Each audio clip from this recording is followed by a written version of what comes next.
Have you ever felt like you don't even know what to say to God when life gets heavy? Well, today you're going to hear how God can meet you right where you are through Ryan Cook's devotional, Talking with God, daily recordings through the Psalms. So, Ryan, thanks so much for being here. I really appreciate it.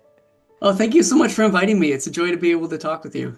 I know you want to give hope through the Psalms. Mhm. How will it help your readers specifically? Let me tell you about how I got initially really interested in the Psalms, because this is how it's helped me the most. When I was a young pastor, it's about the same time I talked to George. I had a habit of reading like an early church father about 20 minutes a day, not for any other reason other than just sort of like wanting to know more about them. I was on this kick where I was reading a lot of Augustine for a while, and you may be familiar with his book Confessions, which is like his personal testimony. And in that book, it just struck me how often he's praying. A lot of that book is written in the first person, like Augustine praying to God is the whole book, much of the book. And it struck me how often he's using psalmic language in his own prayer with God. And so I'm kind of a nerd. I'm like, surely someone studied this, right? Augustine's use of the Psalms. And I, did a search and found some academic articles. And I was floored. I found Augustine spent 30 years of his life writing a commentary on the Psalms. That's like 6 volumes in English translation. It's huge. Kind of came out of his preaching. But then, in addition to that, so even if you don't count that, he quoted from the Psalms over 10,000 times in his other writing. And it really struck me like, how would that change you if you were so immersed in the language of the Psalms? So that's how you thought of who God is and how you relate to him and what it means to be a follower of Yahweh, a worshiper of God. If the Psalms became one of your primary lenses for how you think through your relationship with God, what would that do to you? How would that form you spiritually?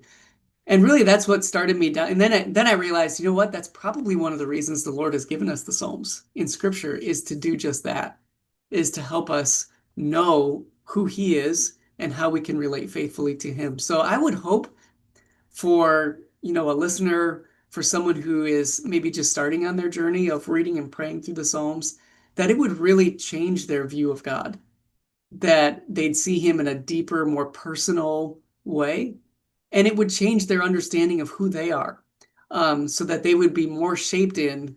Now, this phrase might sound a little surprising because we're looking in the Old Testament, but that they'd be more shaped into the image of Christ. Because really, the faithful person in the Psalms, Jesus is the perfect picture of that. And of course, we know from the New Testament that Jesus himself was saturated in the language of the Psalms, and he, quoted and prayed for them often. In fact, on the cross, Jesus prayed twice from 2 different Psalms, right? My God, why have you forsaken me? From Psalm 22 and from Psalm 31. Into your hands I commit my spirit.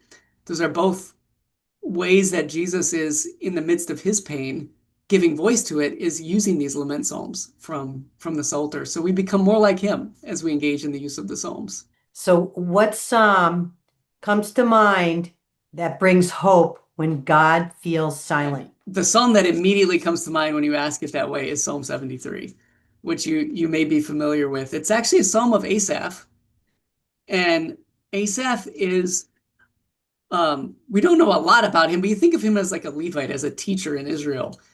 And he starts off in the first half of the psalm where he's like, Lord, I'm looking around and it seems like all the wicked people are doing really well. Like they're rich, they're confident. Let me just read a couple of verses from this. He says things like, they're not in trouble as others are.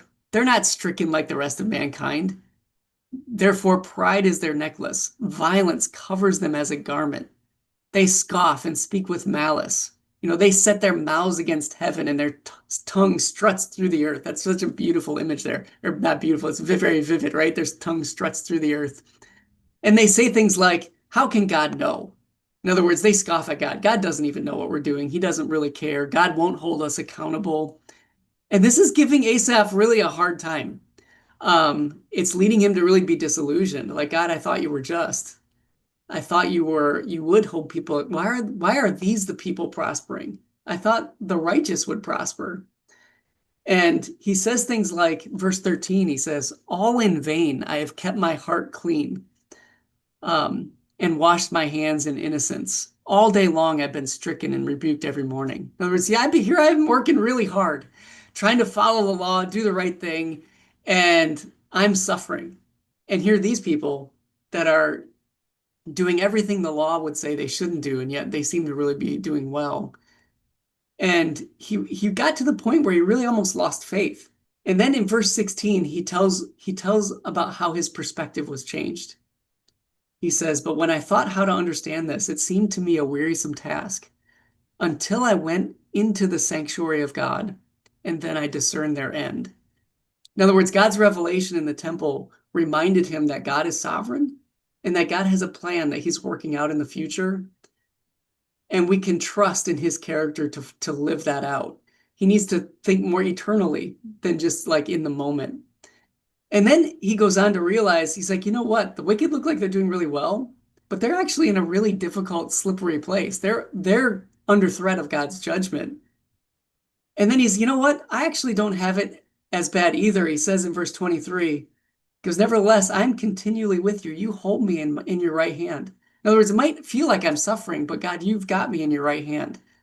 You're present with me. And then he says, whom have I in heaven but you? And there's nothing on earth I desire besides you.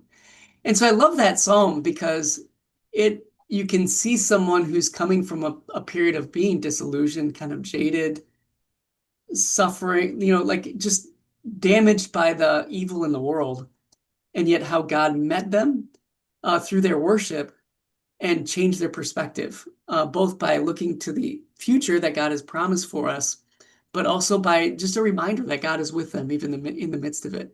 I think that everybody needs to get a copy of this book, Talking with God, Daily Readings Through the Psalms.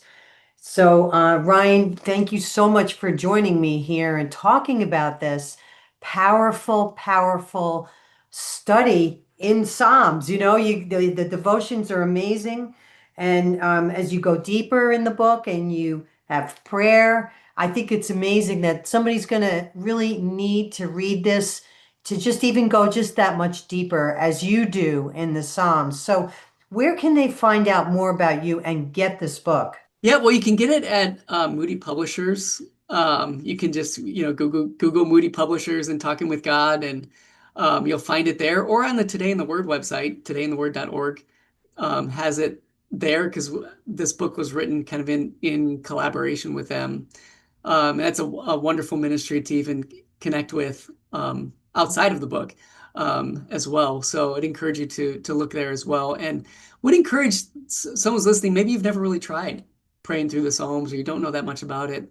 Can just affirm that this is a precious gift. This book is a precious gift that God has given us, the book of Psalms, and your life will be changed by it. I think your prayer life will be deepened. Your walk with God will be deepened by engaging with it. So I'd encourage you to give it a try. And now I have to ask you, what would you like to leave my audience with today? Even though you spoke about that, I know you got more. The most famous psalm in American culture, at least for sure, has got to be Psalm 23. And I remember memorizing this when I was 5 years old. We had to memorize the whole chapter of the Bible. It was Psalm 23. And that psalm opens with, the Lord is my shepherd. I shall not want. He makes me lie down in green pastures. He leads me beside still waters. And I can tell you, as someone who grew up in the church, that image of God that I was forced to memorize, that God is a shepherd, became really one of the central ways as a young child I thought about who God was, that idea of him as a protector, as a provider. And I think that was a really healthy way of starting to think about God in my initial steps with God. As a young child, it's hard to understand a lot of abstract theology, but God as a shepherd, like I could understand what that is, and you can see a picture of a shepherd, you can kind of know what a shepherd does and what that's like. And so that's a psalm that I really appreciated as a young child. But then think about like as life goes on and you go through a lot of different experiences in life, what it means to call God a shepherd is a truth that has gotten deepened over time. And you can start to realize what it means to say, even though I walk in the valley of the shadow of death, you're with me. Um, that's a that's a truth that can grow with us through life, and something that can help sustain us from being a young child all the way until we're right ready to meet with the Lord at the end of life. So the Psalms can be kind of your language that you can use to speak with God at any age and really all through life. What's one small step someone can take today to make prayer more personal? Well, don't forget to like and subscribe and to share for more Christ-centered conversations. Visit the website thecallwithNancySabato.com. Until next time, all glory and honor to King Jesus.